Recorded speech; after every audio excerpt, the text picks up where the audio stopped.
Hi friends, welcome to spicy பாட்.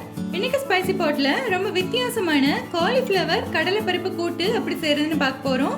இதுக்கு தேவையான ingredients எல்லாத்தையும் நான் டிஸ்கிரிப்ஷன்ல கொடுத்துருக்கேன், ரெஃபர் பண்ணிக்கோங்க. இப்போ வாங்க ரொம்ப சிம்பிளான ஆனா டேஸ்டியான இந்த காலிஃப்ளவர் கூட்டை எப்படி செய்யறதுன்னு பார்த்துடலாம். இப்போ பாருங்க, நான் அடுப்புல ஒரு ப்ரெஷர் குக்கர் வச்சிருக்கேன். இப்போ பாருங்க, இதுல அரை மணி நேரம் ஊற வச்ச கடலைப்பருப்பை சேர்த்துடலாம். இது நான் ஒரு அரை கப் எடுத்திருக்கேன். எனக்கு இது கூடவே ஒரு 1.5 கப் அளவுக்கு தண்ணி விட்டுறலாம் வேகிறதுக்காக. இப்போ இந்த குக்கரை மூடி போட்டு ஒரு 3-4 விசில் வரைக்கும் நல்லா வேக வச்சிடலாம். இப்போ அரைக்கிறதுக்காக ஒரு கைப்பிடி அளவுக்கு தேங்காய் துருவி வச்சிருக்கேன், அதை சேர்த்துக்கலாம். 1 டீஸ்பூன் அளவுக்கு சோம்பு சேர்த்துலாம். ஒரு 10 மிளகு சேர்த்துலாம். இப்போ இதுல தேவையான அளவு தண்ணி ஊற்றி நல்லா பேஸ்டா அரைச்சு எடுத்துடலாம். இப்போ பாருங்க, இந்த தேங்காயை நல்லா பேஸ்டா அரைச்சாச்சு. இப்போ இந்த கூட்டு செய்யறதுக்கு அடுப்புல தாளிக்கிறதுக்கு ஒரு கடாய் வச்சிருக்கேன். இதுல ஒரு 2 டேபிள் ஸ்பூன் போல எண்ணெய் விட்டுலாம்.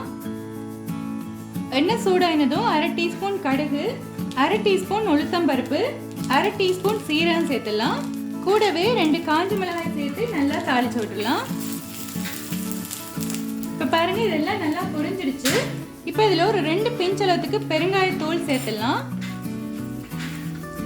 அடுத்து ஒரு பெரிய வெங்காயத்தை இந்த மாதிரி நீட்டமா கட் பண்ணியிருக்கேன். கூடவே ஒரு 10 பல்லு பூண்டு வச்சிருக்கேன். அடுத்து 3 பச்சை மிளகாய் கீறி வச்சிருக்கேன். இது எல்லாத்தையும் போட்டு லைட்டா வதக்கிடலாம். இது கூட ஒரு கொத்து கருவேப்பிலை சேர்த்துலாம். இப்ப பாருங்க, வெங்காயம் கொஞ்சம் வதங்கி சாஃப்ட் ஆயிடுச்சு. இந்த கூட்டுக்கு நீங்க தக்காளி பழம் வேணும்னா சின்னதான சேர்த்துக்கலாம். நான் இன்னைக்கு சேர்க்கல தக்காளி. இதுல ஒரு 1.5 டீஸ்பூன் அளவுக்கு இஞ்சி பூண்டு பேஸ்ட் சேர்த்துலாம். இது நல்ல ஃப்ளேவர் கொடுக்கும். அதோட காலிஃப்ளவர் கொஞ்சம் கேஸா இருக்கும், அதனால இஞ்சி பூண்டு பேஸ்ட் சேர்த்து செஞ்சா நல்லது. இதையும் கொஞ்சம் பச்சை வாசனை போற வரைக்கும் நல்லா வதக்கிடலாம். பச்சை வாசனை போக நல்லா வதங்கிடுச்சு. இதுல நம்ம குட்டி குட்டியா கட் பண்ணி கிளீன் பண்ணி வச்சிருக்கிற காலிஃப்ளவரை சேர்த்துலாம். இது எல்லாத்தையும் லைட்டா இந்த மாதிரி மிக்ஸ் பண்ணி விட்டுலாம். இப்போ இந்த கூட்டுக்கு தேவையான அளவுக்கு நம்ம உப்பு சேர்த்துலாம். காலிஃப்ளவர் வேகிறதுக்காக கொஞ்சமா தண்ணி சேர்த்துலாம். ஒரு 1/4 கப் அளவுக்கு 1/4 டீஸ்பூன் அளவுக்கு மஞ்சள் தூள் சேர்த்துலாம். இப்போ எல்லாத்தையும் நல்லா மிக்ஸ் பண்ணிட்டு நம்ம மூடி போட்டு வேக வைக்க போறோம். இப்போ எல்லாம் நல்லா மிக்ஸ் ஆயிடுச்சு. ஒரு 5 மினிட்ஸுக்கு நம்ம மூடி போட்டு வேக வச்சிடலாம். இப்போ பாருங்க, 5 மினிட்ஸ் ஆயிடுச்சு. 5 நிமிஷத்துல இந்த காலிஃப்ளவர் நல்லா பாதி அளவுக்கு வெந்துடுச்சு.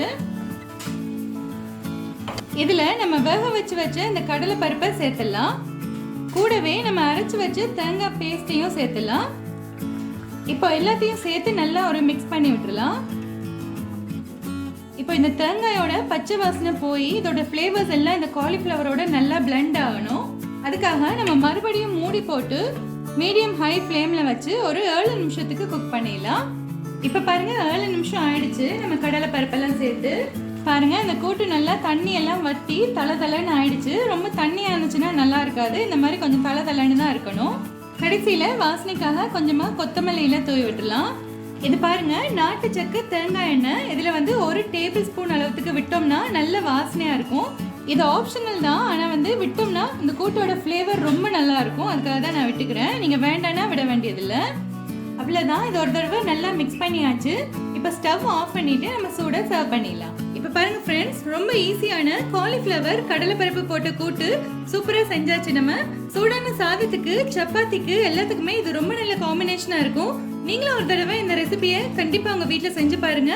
உங்களுக்கு பிடிச்சிருந்துச்சுன்னா என்னோட சேனலை சப்ஸ்கிரைப் பண்ணுங்க. மறக்காம கண்டிப்பா கமெண்ட் பண்ணுங்க. அப்படியே உங்க ஃப்ரெண்ட்ஸ் அண்ட் ஃபேமிலி கூட ஷேர் பண்ணுங்க. நன்றி.